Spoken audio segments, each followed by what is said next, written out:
We put out the call for the perfect GMA lookalikes, and we're about to meet our matches. But hey, don't take it from me. Take it from our expert judges, including George's wife, Alan. I want to have lunch with the George Stephanopoulos lookalike. Next week, Good Morning America's Seeing Double on ABC.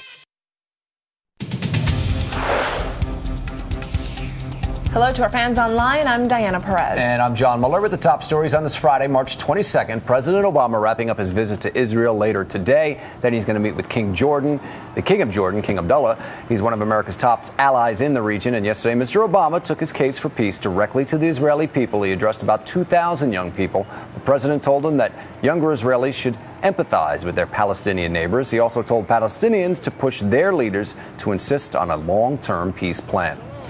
A suspect in the murder of Colorado's prison chief who was killed in a Texas shootout has been tentatively identified as Evan Spencer Ebel. Sources say he's an ex-con who belonged to a white supremacist gang. Police in Texas say when they tried to pull over Ebel's Cadillac, he suddenly accelerated and put his gun out the window. Investigators are working to determine if Ebel was linked to the prison chief's murder and the shooting death of a Denver pizza delivery guy. Well, families who lost loved ones in the Newtown school shooting met in New York yesterday with Vice President Biden. Now, together, they are calling for even more firearms restrictions. When the Senate takes up gun control legislation next month, it will include an expansion of federal background checks for gun buyers. It is a victory for gun control advocates, but the NRA says background checks can be sidestepped. A prosecutor in Ohio is taking an extremely hard line when it comes to the delayed arrival of spring-like temperatures.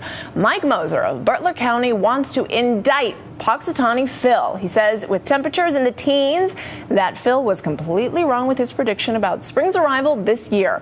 Moser says he's seeking the death penalty.